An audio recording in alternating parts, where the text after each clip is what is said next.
Les solutions qu'on propose à des PME et des ETI se structurent autour des 3 niveaux de décision, à savoir au niveau de leur conseil d'administration. Aujourd'hui, on propose plusieurs solutions de formation pour des administrateurs. Le deuxième niveau, c'est au niveau de leur comité de direction, où on a la possibilité aussi d'accompagner stratégiquement ces comités de direction autour de dispositifs de formation. Et puis, au niveau du middle management, où on peut apporter à la fois de la formation spécialisée comme de la formation un peu plus généraliste pour assurer la cohésion de l'ensemble des PME et des ETI.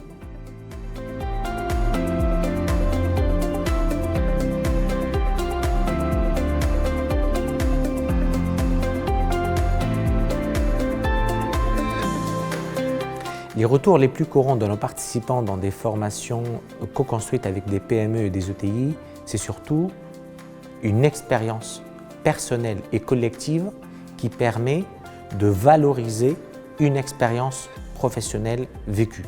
Autrement dit, la majorité des participants nous disent « c'était un moment extraordinaire pour que je puisse revisiter mon expérience professionnelle et pouvoir m'assurer que c'est en cohérence avec la stratégie de ma PME ou avec la stratégie de mon ETI. »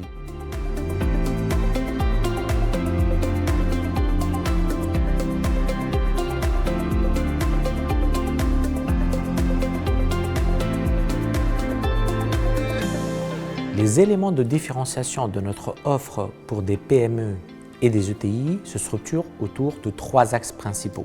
Le premier, c'est l'hybridation des compétences. Nous avons la conviction qu'une PME, une ETI, doit favoriser les interactions entre ces différents métiers et c'est d'autant plus important que c'est une entreprise à taille humaine. Le deuxième axe, c'est la transition écologique et sociale. Nous avons la conviction aujourd'hui que la mesure de la performance de demain, c'est une mesure de la performance économique, écologique et sociale.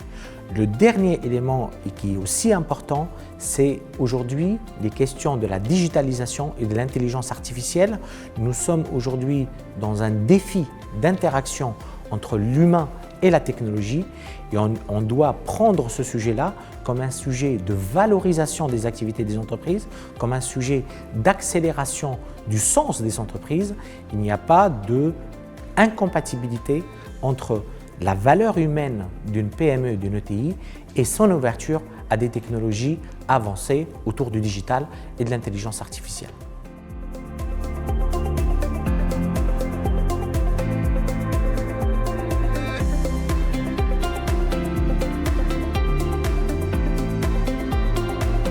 Les évolutions majeures rencontrées par les PME et les ETI sont autour de leur marché et de l'évolution de leur marché, tout en gardant une taille humaine qui fait leur facteur différenciant.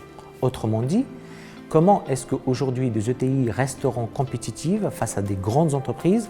C'est parce qu'ils ont une agilité collective, ils ont une capacité collective à relever ces défis de marché tout en restant dans la même taille critique. Ainsi, la question de l'agilité, c'est une question humaine. Et l'enjeu pour ces entreprises, c'est de pouvoir créer toutes les conditions de cette agilité tout en gardant cette taille humaine qui fait leur facteur de différenciation sur le marché.